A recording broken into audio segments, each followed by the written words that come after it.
Mr. Speaker, Their Majesties King Charles III and Queen Camilla. Hello, welcome to a very special edition of That Voice podcast. It is normally an audio-only experience, but in light of what I'm doing this episode, I thought if King Charles could be on camera, I can too. If you are listening, it will still make sense. If you are here watching, hello, welcome to the full experience. Are you ready for voice lessons from the King's speech? And here's how this episode came about. King Charles has addressed the US Congress, and vocally it was a masterclass in diplomacy. He was able to criticize America while building rapport. Listen to his delivery here. And by Jove, Mr. Speaker, when we have found that way to agree, what great change is brought about, not just for the benefit of our peoples, but of all peoples. So he looks back at the speaker with a little cheeky British "by Jove," which is a bit disarming. And then when he says "way to agree," it's this beautiful rising inflection, which vocally signifies he's not finished speaking, floating it up there that they don't always agree, but if they did, what would happen? We're leaning in. Great change is brought about, and he uses this higher register in his head, which is where vision, planning, ideas live, and then has the pointed inflection on our peoples and all peoples with his voice and with his gesture, which shows the unifying positivity of that change. And I'll share one more part, which I think is such cleverly guised scolding of Trump. Now listen for how words and weight are emphasized, a bit of onomatopoeia, weight being heavy. And then you'll hear a murmur from the crowd, and then Charles lifts a little finger, which is like a little bit of a, I'm in charge here. America's words carry weight and meaning, as they have since independence. The actions of this great nation matter even more. Whoa, and then the way he just said the actions matter even more, he was moving his pages, looking through the whites of his eyes up the top. It was like I was being told off by a school teacher, a bit of a judgy scolding there. Remember, words are a choice, but so is delivery. Let me know if you'd like more of these kind of speech breakdowns. Yes, words are a choice, and so is delivery. I did not expect vocal analysis to go quite so viral. It really warms my voice coach heart. I was also not expecting King Charles's speech to be quite so good. We're talking about his address to the US Congress on April 28th, 2026. It's a speech that will go down in history. You asked for more, and here it is. In today's episode of That Voice podcast, we're going to dive deeper into the King's speech, look at the vocal techniques he used, and I'm all about news you can use. So let's look at how you can bring these techniques into the delivery of your own speeches. And a little caveat, because I structured this podcast in terms of the techniques, the examples I share are out of order.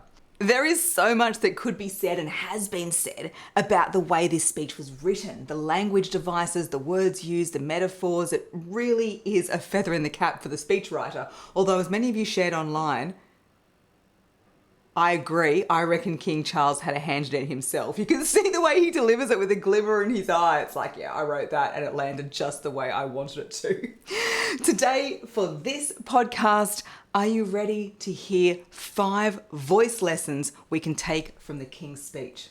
Number 1, we can learn the art of emphasis. So what is emphasis? Emphasis is making a word stand out. And there are lots of ways we can do that. We can make it louder, we can make it softer, we can pause before it, we can pause after it. In King Charles's speech, he has this beautiful cadence where he really puts that emphasis on the last word of the phrase. And you'll notice the word that he's chosen is a nice, meaty word. In episode 217 of That Voice podcast, I share, I think it's called 5 Quick Speech Writing Hacks. And one of the points I share in there is about structuring your sentences so you have that nice meaty word at the end. Now, one of the best ways to make a word stand out and bring the audience into your world is to use onomatopoeia, which is just a ridiculously long word, which means make the word sound like what it is. Bang sounds like bang, crack sounds like crack. King Charles uses it quite a bit. I've chosen a bit here where you can hear he uses onomatopoeia on the words pain and shock. This atrocity was a defining moment for America, and your pain and shock were felt around the whole world. He also uses it on whole, right? Whole sounds big, it sounds round. He stretched out the in the whole. So make words sound like what they are. And you can only do this if you use descriptive words in your speeches. Now, the second lesson we can learn from the King's speech is the art of pace and pause. Oh, this speech was so well paced. There was not a moment when King Charles did not seem in control. And I really like the way he used pace and pause around the jokes. Like, it was so funny, wasn't it? And the part I've chosen, there's a series of laughs. And you'll hear he shares line, pause, and then before the last one, he pauses just a little bit longer and then delivers another line which gets a laugh. Like, it's a really great comedy timing. Now, as you may know, when I address my own Parliament at Westminster, we still follow an age-old tradition and take a Member of Parliament hostage, holding him or her at Buckingham Palace until I am safely returned. These days, we look after our guests rather well, to the point that they often do not want to leave. I don't know, Mr. Speaker, if there were any volunteers for that role here today. So good. So it's really important that in your speeches you pause long enough for the audience to have their reaction. It could be a laugh. It could be thinking. It could be during heavy content when you need your audience to be able to absorb the weight of what you're saying. And King Charles showed real speaking experience here because he was able to be really in sync with the audience reaction. The third thing I want to mention is the King's use of gesture. Right, our voice is our whole body and the way we move affects the way we sound. Throughout the speech, the gestures are great, like that little finger wag I mentioned in the social media video. But there's a really clever juxtaposition of words and gestures where King Charles was talking about disagreement and dispute between England and America, yet his palms are up and his arms are open. Right, so the language of conflict was delivered with the voice and movement of peace. You know, it's very in line with my original take on the speech, a cleverly guised scolding of Trump. So this is one of the reasons why I wanted to do this episode on video, so you can see how this is done. So listen to the words and watch the gestures. Ours is a partnership born out of dispute, but no less strong for it. So ours is a partnership born out of dispute, yet it's the I surrender, I come in peace gesture.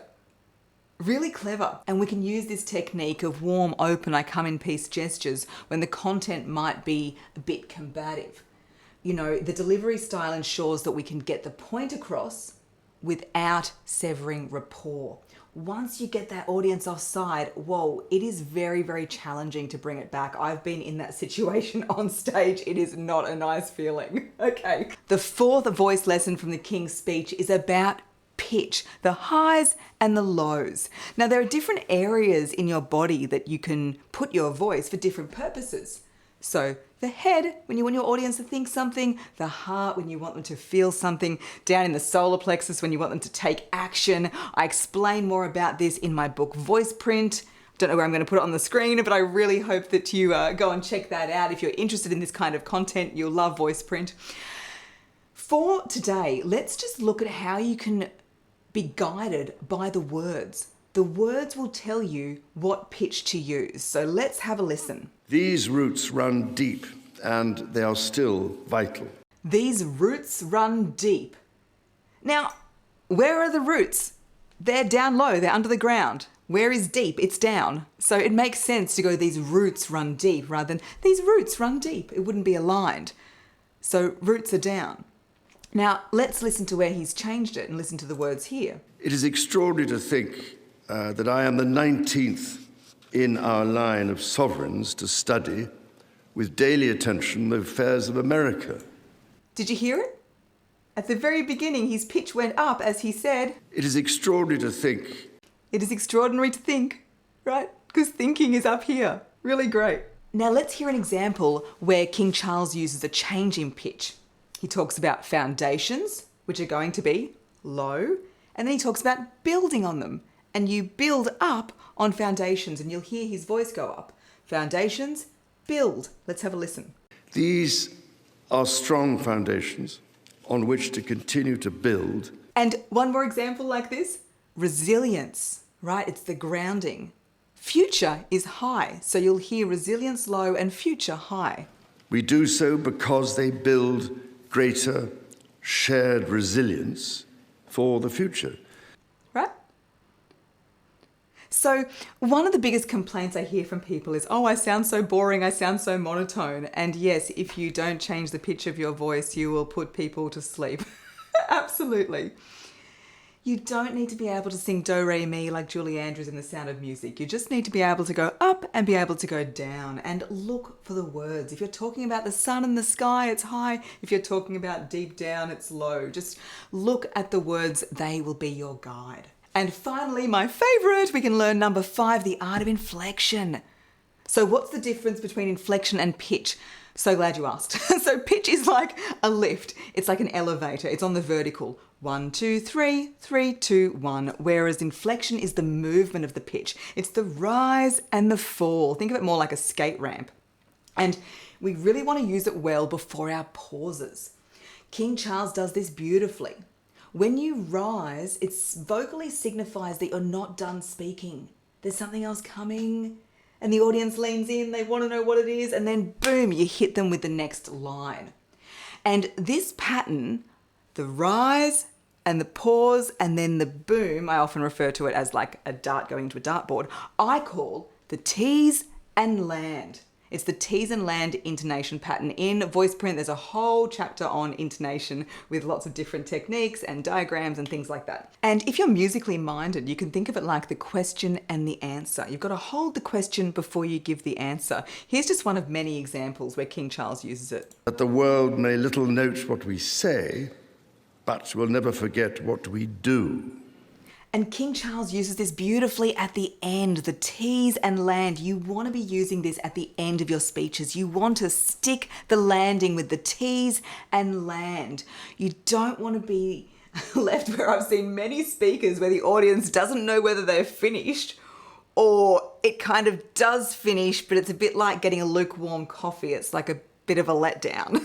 All right, so we want to stick the landing, listen to the final words and how he's used the rising inflection, pause and boom to stick that landing. Okay, I've said stick that landing a lot and all I can think of is like gymnastics moves in my head, but that's kind of what it is. It's like you're on the vault and then stick the landing. And you know how great you feel when it happens? You're like, yes! It's the same sort of thing in speech delivery. Okay, let's hear it. God bless the United States and God bless the United Kingdom.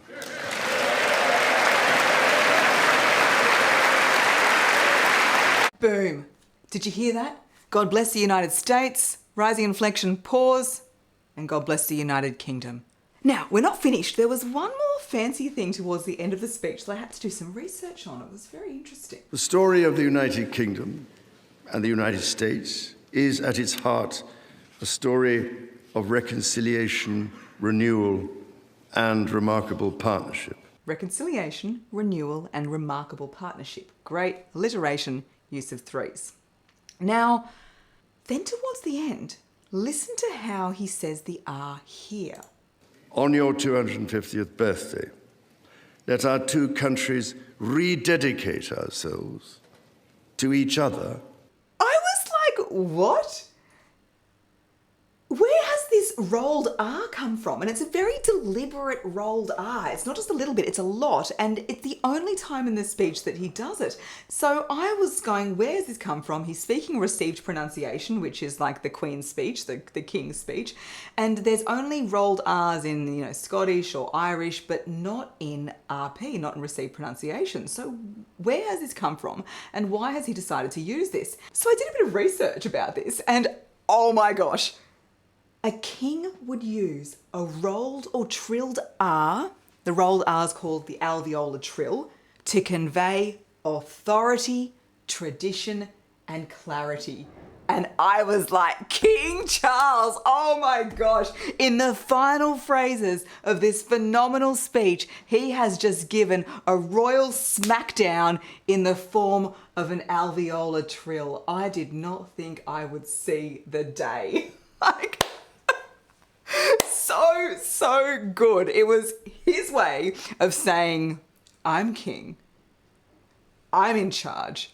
Don't forget it. It was like the little finger wag, but in the form of a rolled R. So there you go. I live and breathe this stuff, and I didn't know this. I had to do some research. And if you've got any further information about this random use of the rolled R, then I'd love to hear it. I just love the idea that it was just the final little accent on a speech, which I said in my original video was a very cleverly guised scolding. Oh, so good. So what does this teach us? In our speeches, we can use emphasis and pace and pause and gestures and pitch changes and intonation, all of those things. And make sure you put the most important element in. You. A little splash of you. Your unique style. Your unique voice print. That's the name of my book, Voice Print. The unique mark you leave on the world when you speak. Because at the end of the day, you don't want to deliver a speech that someone else could. You want it to be yours. And sure, it might not be the king's speech, but every time you speak, you better believe it's going to be your speech. I hope you enjoyed this special video format of That Voice podcast. Next week, I'll be back to audio only. Although, if you really did like this kind of speech breakdown, let me know in the comments and you might be able to twist my arm. Either way, like, comment, subscribe, DM. I'd love to hear your feedback and I'd love to say hi. Thanks for listening. If it resonated, please share on your socials and tag us at That Voice Podcast on Instagram. And for episode details, hot off the drop, straight to your inbox, leave your email at thatvoicepodcast.com.